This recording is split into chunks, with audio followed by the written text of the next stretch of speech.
So second question பாருங்கள். As usual ஒரு 3 equation கொடுத்துட்டு கேவோட வேல்யூ ஃபைன் பண்ண சொல்லியிருக்காங்க. எக்ஸ்ட்ராவாக ஒரு 3 கேசஸ் கொடுத்துருக்காங்க. No solution, unique solution, infinitely many solution. First வீடியோலேயே நம்ம பார்த்தோம். ஸோ அந்த வீடியோ நீங்கள் பார்க்கலன்னா கார்ட்ஸில் கொடுக்குறேன், எண்ட் ஆஃப் த ஸ்க்ரீன்லையும் கொடுக்குறேன், போய் செக் பண்ணி பார்த்துக்கோங்க. நோ சொல்யூஷன்னா ரோ ஆஃப் ஏ கமா பியும் ரோ ஆஃப் ஏவும் நாட் ஈக்குவலாக இருக்கும். யூனிக்யூ சொல்யூஷன் அப்படின்னா ரோ ஆஃப் ஏ கமா பியும் ரோ ஆஃப் ஏவும் நம்பர் ஆஃப் அன்னோன்ஸ்க்கு ஈக்குவலாக இருக்கும். இன்ஃபினிட்லி மெனி சொல்யூஷன்னா ரோ ஆஃப் ஏ கமா பியும் ரோ ஆஃப் ஏவும் லெஸ் தென் நம்பர் ஆஃப் அன்னோன்ஸாக இருக்கும். ஸோ இதை மூணுத்தை பற்றியான டீட்டெயிலான வீடியோ வந்து நான் ஃபர்ஸ்டே போட்டிருக்கேன். ஸோ அதை பார்க்கலன்னா கண்டிப்பாக மறக்காமல் போய் பாருங்கள், சரிங்களா? ஸோ இந்த 3 விஷயத்துலையும் நீங்கள் ரொம்ப தெளிவாக இருந்துக்கணும். மற்றபடி எல்லாமே காமனான மேட்டர்ஸ் தான் இப்போ பார்க்க போகிறோம். ஸோ இப்போ பார்த்தீங்கன்னா நான் இந்த 3 ஈக்குவேஷன்லேருந்து ஏவோட வேல்யூ எடுத்து எழுதியிருக்கேன். ஏவோட வேல்யூ எப்படி எழுதுனா எக்ஸோட கோஎஃபிஷியன்ட், ஒய்யோட கோஎஃபிஷியன்ட், இசட்டோட கோஎஃபிஷியன்ட்ஸ். ஸோ நான் திருப்பி சொல்கிறேன். ரெகுலராக பார்க்குறவங்களுக்கு நான் திருப்பி சொல்கிற மாதிரி இருக்கும். சப்போஸ் ஃபர்ஸ்ட் டைம் வந்து இப்போ தான் என் வீடியோ பார்க்குறாங்க அப்படின்னா அவங்களுக்கு டக்குன்னு நான் சொல்லும்போது புரியாத மாதிரி இருக்கும். அதனால நான் எல்லாமே டீட்டெயிலாக தான் சொல்லி சொல்கிறேன். சரி பாருங்கள். ஸோ இப்போ இதோட கோஎஃபிஷியன்ஸ்லாம் எடுத்து எழுதிக்கணும். 3 ரோவும் நான் எடுத்து எழுதிட்டேன். ஈக்குவல்ட்டுக்கு இந்த சைடு இருக்கிறது தான் பியோட வேல்யூ. ஸோ ஈக்குவல்ட்டுக்கு இந்த சைடு என்ன இருக்குது? 1 -2 1 இருக்குது. ஸோ அதான் பியோட வேல்யூ. இது எந்த ஃபார்மேட்டில் இருக்குது? ஏஎக்ஸ் ஈக்குவல் டு பி ஃபார்மேட்டில் இருக்குது. ஆர்குமெண்ட் மேட்ரிக்ஸ்னால் ஏவையும் பியையும் கம்பைன் பண்ணி எழுதுறது தான் ஆர்குமெண்ட் மேட்ரிக்ஸு. ஸோ இங்கே ஏல என்ன இருக்குது? கே -2 1, பியில் 1 இருக்குது. ஸோ கம்பைன் பண்ணி இந்த மாதிரி எழுதிக்கிறோம். அதே மாதிரியே செகண்ட் ரோ, தேர்ட் ரோ, சரிங்களா? ஸோ இப்போ நம்மளுக்கு இந்த 3 இடம் 0 ஆகணும். அதுக்கு முன்னாடி இங்கே ஃபர்ஸ்ட் ரோவில் இருக்க ஃபர்ஸ்ட் எலிமெண்ட் நம்மளுக்கு எப்பயுமே 1ஆக தான் இருக்கணும், சரிங்களா? நீங்கள் எந்த ரோ வேணாலும் சேஞ்ச் பண்ணிக்கோங்க. நான் ஃபர்ஸ்ட் ரோவையும் தேர்ட் ரோவையும் இதில் சேஞ்ச் பண்ணிக்க போகிறேன், சரிங்களா? ஸோ இப்போது 1 -2 k 1 தேர்ட் ரோவை ஃபர்ஸ்ட் ரோவாக எழுதிக்கோங்க. செகண்ட் ரோவில் எந்த சேஞ்சஸும் கிடையாது, அப்படியே எழுதிக்கோங்க. ஃபர்ஸ்ட் ரோவை லாஸ்ட்டில் எழுதிக்கோங்க. ஸோ இப்போ நம்ம என்ன பண்ணுறோம்? R1ஐயும் R3ஐயும் சேஞ்ச் பண்ணி எழுதியிருக்கோம், ஓகேவா? இது ரெண்டுத்தையும் 0 ஆக்கிடலாம். ஸோ அதுக்கு என்ன பண்ணலான்னு பார்ப்போம். ஸோ ஃபர்ஸ்ட் ரோவில் எந்த சேஞ்சஸும் இனி பண்ண மாட்டோம். R2ல் என்ன பண்ண போகிறோம் அப்படின்னா இங்கே என்ன நம்பர் இருக்கோ அதை தான் இங்கே போடணும். R2 - R1 பண்ண போகிறோம். R2லேருந்து R1 சப்ராக்ட் பண்ணிக்க போகிறோம். R2 என்னென்னு எடுத்து எழுதிக்கோங்க. 1 -2k 1 -2. R1 என்னென்னு எழுதிக்கோங்க. 1 -2k 1. ஸோ சப்ராக்ட் பண்ண போகிறோம். ஸோ மைனஸ் உள்ளார மல்டிப்ளை பண்ணிக்கோங்க. மைனஸ் ப்ளஸ் மைனஸ் மைனஸ் 1ல் 1 போயிடுச்சுன்னா 0 -2k + 2 -2k + 2 அப்படியே எழுதிக்கோங்க. இங்கே 1 - k, இங்கே -2 -1 -3. ஸோ இந்த வந்த ஆன்சரை இங்கே எடுத்து எழுதிக்கோங்க. ஸோ அடுத்தது பார்த்தீங்க அப்படின்னா தேர்ட் ரோவில் நம்ம சேஞ்சஸ் பண்ண போகிறோம். இங்கே என்ன நம்பர் போடுறீங்களோ R3ன்னு போட்டிங்கன்னா R3ல தான் ஸ்டார்ட் பண்ணணும். R3 மைனஸ் இங்கே என்ன கேன்னு இருக்குது, அப்போ கேவால் மல்டிப்ளை பண்ணிக்கோங்க. KR1, சரிங்களா? ஸோ இப்போ R1 கேவால் மல்டிப்ளை பண்ணுங்கள். ஸோ ஃபர்ஸ்ட் R3 இருக்குது. R3 எடுத்து அப்படி எழுதிக்கோங்க. K -2 1 1. அதுக்கப்புறம் R1 கேவால் மல்டிப்ளை பண்ணி எழுதிக்கோங்க. 1 × k k -2k k square 1 × k k. So இப்போ நம்ம என்ன பண்ணணும்? சப்ராக்ட் பண்ணணும். ஸோ மைனஸ் உள்ள மல்டிப்ளை பண்ணிக்கோங்க. k - k 0 -2 + 2k 1 - k square 1 - k. So இந்த ஆன்சர் எடுத்து இங்கே எழுதிக்கோங்க. 0 -2 + 2k 1 - k square 1 - k. So இப்போ இதை எடுத்து எழுதியாச்சு.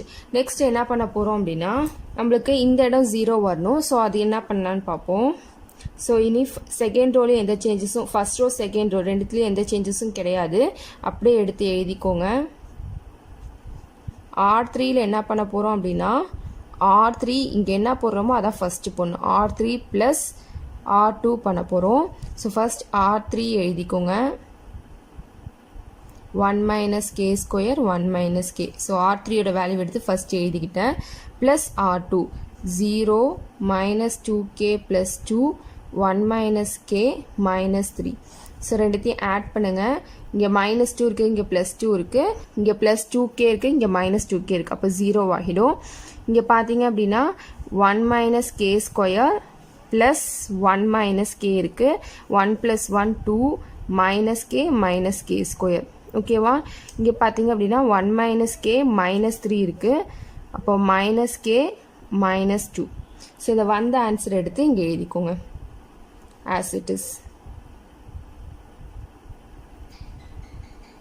2 மைனஸ் கே ஸ்கொயர் எப்படி எழுதிக்கலாம் அப்படின்னா கே ப்ளஸ் 2 1 மைனஸ் கேன்னு எழுதிக்கலாம். ஸோ இதை மல்டிப்ளை பண்ணிங்க அப்படின்னா அகெயின் உங்களுக்கு 2 மைனஸ் கே ஸ்கொயர் உங்களுக்கு கிடைக்கும். சரிங்களா? ஸோ இதுக்கு பதிலாக நம்ம இந்த மாதிரி எழுதிக்கலாம். ஸோ ஃபர்ஸ்ட் 2 ரோலையும் எந்த சேஞ்சஸும் கிடையாது, அப்படியே எடுத்து எழுதியாச்சு.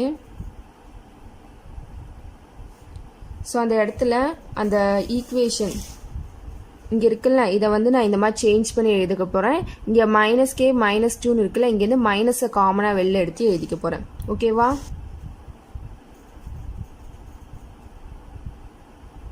மைனஸை காமனாக வெளில எடுத்து எழுதணும்னா கே ப்ளஸ் 2. ஸோ இப்போ 3 இடமும் 0 ஆகிடுச்சு, எக்லான் ஃபார்முக்கு வந்துடுச்சு. இப்போ என்ன பண்ணணும், நம்மளுக்கு 3 கேஸ் கொடுத்துருக்காங்க. ஃபர்ஸ்ட்டில் என்ன சொல்லியிருக்காங்க அப்படின்னா நோ சொல்யூஷன் அப்படின்னாலே நம்மளுக்கு தெரியும் ரோ ஆஃப் ஏ கமா பியும் ரோ ஆஃப் ஏவும் நாட் ஈக்குவலாக இருக்கும். ஓகேவா? ஸோ இப்போ பாருங்கள், ரோ ஆஃப் ஏ கமா பியும் ரோ ஆஃப் ஏவும் நாட் ஈக்குவலாக இருக்கணும். ஸோ அதுக்கு தகுந்த மாதிரி நம்ம கேவோட வேல்யூ கொடுக்கணும். கே வந்து 1ன்னு நம்ம எடுத்துக்கிட்டோம் அப்படின்னா இங்கே பாருங்கள். ஸோ கேக்கு பதிலாக 1ன்னு போடுங்க. 1ன்னு போட்டிங்கன்னா என்ன வரும் ஆன்சர்னு பாருங்கள். 1 மைனஸ் 2 கேக்கு பதிலாக 1 1 0 கேக்கு பதிலாக 1ன்னு போட்டிங்கன்னா -2 இன்ட்டு 1 -2 ப்ளஸ் 2 0 ஆகிடும். இங்கே 1 மைனஸ் 1 0 ஆகிடும். -3 0 0 இங்கே 1 மைனஸ் 1 0 0 இன்ட்டு இந்த டேர்ம் 0 தான். இங்கே 1 ப்ளஸ் 2 3 -3. ஸோ இப்போ பார்த்தீங்க அப்படின்னா ரோ ஆஃப் ஏ கமா பியோட வேல்யூ பாருங்கள், number of non zero rose தான் நம்ம பார்ப்போம். ஸோ இந்த ரோலையும் எல்லாமே நம்பர்ஸ் இருக்குது, இந்த ரோஸ்லேயும் நம்பர்ஸ் இருக்குது, இந்த ரோலையும் நம்பர்ஸ் இருக்குது. ஸோ அப்போ number of non zero rose 3. Row of ஏவை மட்டும் பாருங்கள், ஏவை மட்டும் பார்த்தீங்கன்னா இந்த ரோவில் நம்பர்ஸும் இல்லை, இந்த ரோலையும் நம்பர்ஸ் இல்லை. ஸோ ஒரு ரோவில் மட்டும்தான் இருக்குது, அதோட வேல்யூ 1. ஸோ இப்போ இது ரெண்டும் பார்த்தீங்க அப்படின்னா நாட் ஈக்குவலாக இருக்குது. அப்போ இதுக்கு வந்து சொல்யூஷன், இது வந்து இன்கன்சிஸ்டன்ஸ், இதுக்கு வந்து சொல்யூஷன் இருக்காது. ஸோ எடுத்து இங்கே எழுதிக்கோங்க, the system is inconsistent and has no solution. So அந்த வேர்டிங்ஸ்லாம் நீங்கள் எழுதணும், அதெல்லாம் ரொம்ப இம்பார்ட்டன்ட், அதெல்லாம் எழுத மறந்துடாதீங்க. ஸோ செகண்ட் சப்டிவிஷன் பார்த்தீங்க அப்படின்னா யூனிக்யூ சொல்யூஷன்னா என்னன்னு பார்த்துருக்கோம். ரோ ஆஃப் ஏ கமா பியும் ரோ ஆஃப் ஏவும் ஈக்குவலாக இருக்கணும். எதுக்கு ஈக்குவலாக இருக்கணும்னா நம்பர் ஆஃப் அன்னோன்ஸ்க்கு ஈக்குவலாக இருக்கணும். சரிங்களா? ஸோ இப்போ பாருங்கள், என்ன கேக்கு என்ன வேல்யூ கொடுத்தோம் அப்படின்னா இந்த மாதிரி ஈக்குவலாக வரும்னு பார்த்தீங்க அப்படின்னா கே வந்து நாட் ஈக்குவல் டு 1ஆக இருக்கணும்.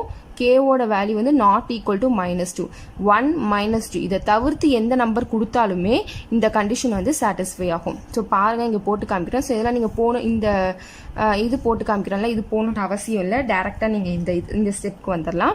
ஆனால் இந்த சிஸ்டம் இஸ் இன்கன்சிஸ்டன்ஸ் அது வந்து ரொம்ப இம்பார்ட்டன்ட், அதை நீங்கள் எழுதியே ஆகணும். ஸோ நான் எழுதலன்னு நீங்கள் எழுதாமல் விட்டுறாதீங்க. இந்த சிஸ்டம் இஸ் இன்கன்சிஸ்டன்ஸ், அந்த வேர்டிங்ஸ்லாம் வந்து கண்டிப்பாக எழுதிடணும். ஓகேவா? அதுக்கப்புறம் இங்கே நாட் ஈக்குவலாக இருந்துச்சுன்னா என்ன வரும்னு பாருங்கள். ஸோ நான் இங்கே சும்மா கேக் வந்து 0 கொடுக்குறேன். ஓகேங்களா? 1 -2 0 1 0 இங்கே கேக்கு 0 கொடுத்தீங்கன்னா 2 1 -3 0 0 கேக்கு பதிலாக 0 கொடுங்க. இங்கே வந்து 2 வரும், இங்கே -2 வரும். ஓகேவா? இப்போ பாருங்கள், rho of A comma B பாருங்கள் 1 2 3 3 ரோலிஸ் நம்பர்ஸ் இருக்குது. அப்போ row of A comma B வந்து 3. ரோ ஆஃப் ஏவை மட்டும் பாருங்கள், அப்பயும் பார்த்தீங்கன்னா எல்லா ரோஸ்லேயும் நம்பர்ஸ் இருக்குது, அதுவும் பார்த்தீங்கன்னாலும் 3 தான். அப்போ row of A comma B equal to rho of A equal to 3 தான் number of unknowns. Equal to 3 இருந்துச்சுன்னா the system is consistence and has unique solution. So ரொம்ப இம்பார்ட்டண்டான லைன் வந்து இதுதான். So consistent and has unique solution. ஓகேவா? இந்த மாதிரி wordings எழுதுங்க. அதுக்கப்புறம் தேர்டு சப்டிவிஷன் பார்த்தீங்க அப்படின்னா இன்ஃபைனட்லி மெனி சொல்யூஷன். ஓகேவா? இன்ஃபைனட்லி மெனி சொல்யூஷனாக நம்மளுக்கு தெரியும், ரோ ஆஃப் ஏ கமா பியும் ரோ ஆஃப் ஏவும் ஈக்குவலாக இருக்கணும், but less than number of அன்னோன்ஸாக இருக்கணும். ஓகேவா?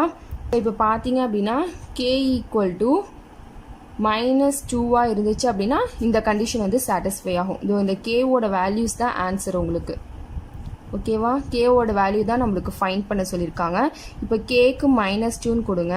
1 -2 -2 1 1 இங்கே -2ன்னு கொடுத்தீங்க அப்படின்னா 2 2s 4 6ன்னு வரும். ஸோ இந்த ப்ராக்கெட்டில் போடுறோம்ல அது போடணுன்னு அவசியம் இல்லை உங்களுக்கு. ஸோ உங்களுக்கு புரியணுன்றதுக்காக நான் போட்டு காமிக்கிறேன். ஸோ உங்களுக்கு இந்த மாதிரி கிடைக்கும். இப்போ பார்த்தீங்க அப்படின்னா row of A comma B பாருங்கள். பார்த்தீங்க அப்படின்னா லாஸ்ட் ரோவில் நம்பர்ஸே இல்லை, ரிமைனிங் 2 ரோ தான் இருக்குது. ஏவை மட்டும் பார்த்தீங்கனாலும் ஏவை மட்டும் பாருங்கள், 2 ரோவில் தான் நம்பர்ஸ் இருக்குது, லாஸ்ட் ரோவில் நம்பர்ஸ் எதுவுமே இல்லை. ஸோ அப்போ ரெண்டுமே ஈக்குவல் டு 2. இது எப்படி இருக்குன்னா லெஸ் தென் நம்பர் ஆஃப் அன்னோன்ஸாக இருக்குது. சரிங்களா? அப்போ என்ன வரும்? த system is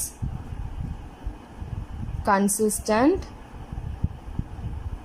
and has infinitely many solution. So இந்த மாதிரி எடுத்து எழுதுங்க. சரிங்களா? ஸோ இதுதான் செகண்ட் கொஷின். தேர்ட் கொஷின் பாருங்கள். இங்கே என்ன சொல்லியிருக்காங்க அப்படின்னா ஆஸ் யூஷுவல் 3 ஈக்குவேஷன் கொடுத்துருக்காங்க. 3 ஈக்குவேஷன் கொடுத்துட்டு எக்ஸ்ட்ரா 3 கேசஸ் கொடுத்துருக்காங்க. No solution, unique solution, infinitely many solution. No solution அப்படின்னாலே நம்மளுக்கு தெரியும் ரோ ஆஃப் ஏ கமா பியும் ரோ ஆஃப் ஏவும் நாட் ஈக்குவலாக இருக்கும். யூனிக்யூ சொல்யூஷன்னா நம்மளுக்கு என்னன்னு தெரியும்னா ரோ ஆஃப் ஏ கமா பியும் ரோ ஆஃப் ஏவும் நம்பர் ஆஃப் அன்னோன்ஸ்க்கு ஈக்குவலாக இருக்குன்னு தெரியும். ஸோ இதுக்கு முன்னாடி ஃபர்ஸ்ட் கொஷினில் சொல்லியிருக்கேன் ப்ரீஃபாக. ஸோ அந்த வீடியோ பார்க்கலன்னா கார்ட்ஸ் அண்ட் என் ஸ்க்ரீனில் கொடுக்குறேன், போய் மறக்காமல் பாருங்கள். இன்ஃபினிட்லி மெனி சொல்யூஷன் அப்படின்னா இது வந்து ரோ ஆஃப் ஏ கமா பியும் ரோ ஆஃப் ஏவும் லெஸ் தென் நம்பர் ஆஃப் அன்னோன்ஸாக இருக்கணும். ஸோ இந்த 3 கண்டிஷன் தான் இந்த 1.6ல் நம்ம பார்க்குறோம். ஸோ அதுக்கப்புறம் பார்த்தீங்க அப்படின்னா ஆஸ் யூஷுவல் நம்ம எப்பயும் போடுற மாதிரி இந்த 3 இடமும் 0 ஆகணும். இங்கே பார்த்தீங்க அப்படின்னா ஃபர்ஸ்ட் ரோவில் இருக்க ஃபர்ஸ்ட் எலமெண்ட் 1 இருக்காது. ஸோ இப்படியே 2 வச்சே தான் நம்ம போடுவோம். ஸோ எந்த ரோலையும் 1 சேஞ்ச் பண்ணுற மாதிரி இல்லை. ஸோ அதனால் இங்கே 2னே வச்சு போடுவோம். ஸோ ஃபர்ஸ்ட் இந்த 2 இடம் 0 ஆக்கலாம். ஸோ எப்படி ஆக்குறதுன்னு பாருங்கள். ஃபர்ஸ்ட் ரோவில் எந்த சேஞ்சஸும் கிடையாது, அப்படியே எடுத்து எழுதிக்கோங்க. செகண்ட் ரோவில் என்ன பண்ண போகிறோம் அப்படின்னா R2, இங்கே R2ன்னு போட்டோன்னா இங்கே R2ன்னு தான் போடணும். ஸோ இங்கே இன்டர்சேஞ்ச் பண்ணி மல்டிப்ளை பண்ணிக்கோங்க. இங்கே 0 கொண்டு வரதுக்கு என்ன பண்ணணும்னு யோசித்து அதுக்கு தகுந்த மாதிரி இங்கே பண்ணுங்கள் ப்ராசஸ். சரிங்களா? ஸோ இப்போ மாற்றி இன்டர்சேஞ்ச் பண்ணி மல்டிப்ளை பண்ணிக்கோங்க. R2 ரோவை 2ஆலையும் R1 ரோவை 7ஆலையும் மல்டிப்ளை பண்ணிக்கோங்க. இப்போ R2வை வந்து 2ஆல் மல்டிப்ளை பண்ணிக்க போகிறோம், மைனஸ் R1 7ஆல் மல்டிப்ளை பண்ணிக்க போகிறோம். ஸோ நம்ம கன்வீனியன்ஸ் பொறுத்து தான் இந்த இடத்துல மல்டிப்ளிகேஷன் ப்ராசஸ் தான் வரும். ஸோ இப்போ R3ல் என்ன பண்ண போகிறோம் அப்படின்னா R3னா இங்கே R3 தான் போடணும். R3ஐயும் R1ஐயும் டேரெக்டாக சப்ராக்ட் பண்ணிக்கலாம். 2 - 2 நம்மளுக்கு டேரெக்டாக 0ன்னு வந்துடும். சரிங்களா? இப்போ ஃபர்ஸ்ட் R2வை 2ஆல் மல்டிப்ளை பண்ணி எழுதிக்கலாம். ஸோ இதை வந்து 2ஆல் மல்டிப்ளை பண்ணுங்கள். 7 2s 14, 2 3s 6, 5 2s 10, 8 2s 16. 7ஆல் R1 7ஆல் multiply பண்ணிக்கலாம். இங்கே மல்டிப்ளை பண்ணுங்கள். 7 2s 14, 7 3s 21, 7 5s 35, 7 9s 63. So இப்போது நம்ம சப்ராக்ட் பண்ணணும். சப்ராக்ட் பண்ணால் என்ன கிடைக்குன்னு பாருங்கள். 14ல் 14 போயிடுச்சுன்னா 0, 21ல் 6 போயிடுச்சு அப்படின்னா 11ல் 6 போயிடுச்சுன்னா 5, 15. பெரிய நம்பருக்கு மைனஸ் சைன் இருக்கனால -15. இங்கே பார்த்தீங்க அப்படின்னா 2 சப்ராக்ஷன். ஸோ ஆட் பண்ணுவோம். 0 + 5 5, 3 + 1 4. பெரிய நம்பருக்கு மைனஸ் சைன் இருக்கனால மைனஸ். அடுத்தது 63ல் 16 போயிடுச்சுன்னா என்னன்னு பாருங்கள். 13ல் 6 போயிடுச்சுன்னா 7, 5ல் 1 போயிடுச்சுன்னா 4. பெரிய நம்பருக்கு மைனஸ் சைன் இருக்கனால -47. ஸோ வந்த ஆன்சர் எடுத்து இங்கே போட்டுக்கோங்க. ஸோ அடுத்தது இந்த ரோவில் சப்ராக்ட் பண்ணணும். R3யை ஃபஸ்ட்டு எழுதிக்கோங்க. R3ல் என்ன இருக்குது? 2 3 லாம்டா மியூ. ஓகேவா? R1ல் என்ன இருக்குது? 2 3 5 9. ஸோ சப்ராக்ட் பண்ண போகிறோம். 2ல் 2 போயிடுச்சுன்னா 0, 3ல் 3 போயிடுச்சுன்னா 0. இங்கே லாம்டா -5, இங்கே மியூ -9. ஓகேவா? 0 0 லாம்டா -5 மியூ -9. ஸோ இங்கே பார்த்தீங்கன்னா இந்த ஸ்டெப்பில் இந்த 3 இடமும் 0 ஆக்கிடுச்சு. ஸோ இது எக்லான் ஃபார்முக்கு வந்துருச்சு. ஓகேவா? இப்போ வந்து நம்ம என்ன பண்ணோம்னா லாம்டாவோட வேல்யூவும் மியூவோட வேல்யூவும் என்னவா இருக்கும் அப்படின்னு இந்த 3 கேஸ்லையும் வச்சு பார்க்கணும். ஸோ லாம்டாவோட வேல்யூ மியூவோட வேல்யூ என்னவா இருந்தால் நோ சொல்யூஷன் வரும். ஸோ அது மாதிரி இதோட வேல்யூ என்னவா இருந்தால் யூனிக்யூ சொல்யூஷன் வரும், இன்ஃபைனைட்லி மெனி சொல்யூஷன் வரும்ன்றத 3 டிஃப்ரெண்ட் கேசஸ் வச்சு நம்ம இப்போ பார்ப்போம். ஸோ செகண்ட் கொஷின் போட்டோம்ல அதே மாதிரியே தான் இதுவும் வரும். ஸோ ஃபர்ஸ்ட் கேஸ் வந்து நம்ம நோ சொல்யூஷனுக்கு பார்க்க போகிறோம். சரிங்களா? ஸோ ஃபர்ஸ்ட் கேஸ் வந்து நோ சொல்யூஷன். நோ சொல்யூஷனை எப்படி இருக்கணும்? ரோ ஆஃப் ஏ கமா பியும் ரோ ஆஃப் ஏவும் நாட் ஈக்குவலில் இருக்கணும். ஸோ ஓகேவா? நோ சொல்யூஷன்னா இதுதான். இப்போ பாருங்கள் லேம்டாவோட வேல்யூ வந்து 5க்கு ஈக்குவலாக இருக்கணும், மியூ வந்து நாட் ஈக்குவல் டு 9 இருக்கணும். இந்த மாதிரி இருந்துச்சு அப்படின்னா இந்த கண்டிஷனை சாட்டிஸ்ஃபை பண்ணும். ஸோ இங்கே சைடில் போட்டு காமிக்கிறேன். இந்த ஸ்டெப் நீங்கள் போட தேவையில்லை, இந்த ப்ராக்கெட்டில் போடுறோம்ல இது நீங்கள் போட தேவையில்லை. ஸோ இதில் சப்ஸ்டியூட் பண்ணி பாருங்கள் லேம்டாவோட வேல்யூ. ஸோ இங்கே பார்த்தீங்க அப்படின்னா லேம்டாவோட வேல்யூ 5ன்னு கொடுத்தீங்கன்னா 5 - 5 0ன்னு வந்துடும். மியூக்கு வந்து 9 பதிலாக வேறு எந்த நம்பர் வேணாலும் கொடுக்கலாம். நான் இங்கே எக்ஸாம்பிளுக்கு 0ன்னு கொடுக்குறேன்னு வச்சுக்கோங்க, நம்மளுக்கு -9 கிடைக்கும். இப்போ row of A comma B பாருங்கள், number of non zero rows. ஓகேங்களா, இப்போ பாருங்கள் எல்லா ரோஸ்லையுமே நம்பர் இருக்குது. அப்போ row of A comma B வந்து 3. ரோ ஆஃப் ஏ பார்த்தீங்க அப்படின்னா ஏவை மட்டும் பாருங்கள். இதில் பார்த்தீங்க அப்படின்னா லாஸ்ட் ரோவில் எல்லாமே 0வாக இருக்குது. அப்போ நம்மளுக்கு number of non zero rose வந்து இங்கே 2 தான். அப்போ 3யும் 2வும் எப்படி இருக்குது, நாட் ஈக்குவலாக இருக்குது. So rho of A comma B வந்து 3ஆக இருக்குது, ரோ ஆஃப் ஏ வந்து 2ஆக இருக்குது. அப்போ ரெண்டுமே நாட் ஈக்குவலாக இருக்கனால the system is inconsistent and has no solution. இந்த லைன் கண்டிப்பாக நீங்கள் எழுதணும், ரொம்பவே இம்பார்ட்டண்டான லைன் வந்து இதுதான். ஓகேங்களா, ரெண்டுமே நாட் ஈக்குவலாக இருந்துச்சுன்னா இன்கன்சிஸ்டன்ஸ், அதுக்கு வந்து சொல்யூஷன் இருக்காது. ஓகேவா, ஸோ நெக்ஸ்ட் என்னன்னு பார்ப்போம். யூனிக்யூ சொல்யூஷன் அப்படின்னா நம்மளுக்கு என்ன தெரியும்னா ரோ ஆஃப் ஏ கமா பியும் ரோ ஆஃப் ஏவும் equal to number of unknowns. Number of அன்னோன்ஸ்னா 3. ஓகேங்களா, இப்போ நம்ம லேம்டாவோட வேல்யூ மியூவோட வேல்யூ 5 9 தவிர வேறு எந்த நம்பராக வேணாலும் இருக்கலாம். ஃபார் எக்ஸாம்பிள் நான் lambda equal to 0 mu equal to 0 நான் எடுத்து போட்டு காமிக்கிறேன் உங்களுக்கு. ஸோ போட்டோம் அப்படின்னா நம்மளுக்கு இந்த மாதிரி கிடைக்கும். ஓகேவா, லேம்டா இங்கே லேம்டாக்கு 0 மியூக்கு 0 கொடுங்க. 0 -5 -5 0 -9 -9.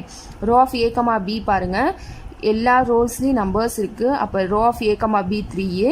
ஏவை மட்டும் பாருங்கள், எல்லா ரோஸ்லேயும் நம்பர்ஸ் இருக்குது. ரோ ஆஃப் ஏவும் 3. ஸோ இப்போ row of A comma B row of A ரெண்டுமே ஈக்குவலாக இருக்குது. எதுக்கு ஈக்குவலாக இருக்குன்னா 3க்கு ஈக்குவலாக இருக்குது. அப்போ அந்த சிஸ்டம் வந்து எப்படி இருக்குது, கன்சிஸ்டன்சியாக இருக்குது. அண்ட் அது வந்து எப்படி இருக்குன்னா யூனிக்யூ சொல்யூஷனாக இருக்குது. ஓகேவா, இது புரிஞ்சுதான்.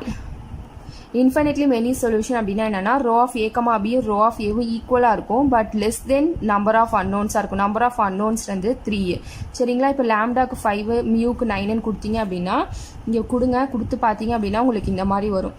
ஸோ லேம்டாக்கு 5ன்னு கொடுங்க, 5 - 5 0. மியூக்கு 9 கொடுங்க, 9 - 9 0. சரிங்களா, இப்போ ரோ ஆஃப் ஏ கமா 2 என்னன்னு வரும்னு பாருங்கள். இந்த லாஸ்ட் ரோவில் எந்த நம்பர்ஸுமே இல்லை, அப்போ ரிமைனிங் 2 ரோ தான் இருக்குது, அதை எடுத்து எழுதியாச்சு. ஸோ ஏவை மட்டும் பார்த்தீங்கன்னாலும் லாஸ்ட் ரோவில் எந்த நம்பர்ஸுமே இல்லை, ரிமைனிங் 2 ரோ இருக்குது, அதை எடுத்து எழுதியாச்சு. Rho of A comma B row of ஏவும் ஈக்குவலாக இருக்குது, பட் லெஸ் தென் 3ஆக இருக்குது. நம்பர் ஆஃப் அன்னோன்ஸ்க்கு கம்மியாக இருக்குது. அது இருந்துச்சு அப்படின்னா இந்த சிஸ்டம் வந்து கன்சிஸ்டன்சியாக இருக்கும். இதுக்கு வந்து இன்ஃபைனைட்லி மெனி சொல்யூஷன் இருக்கும். ஸோ செகண்ட் ஒன்னும் தேர்ட் ஒன்னும் டிக்டோ ஒரே மாதிரி தான். அங்கே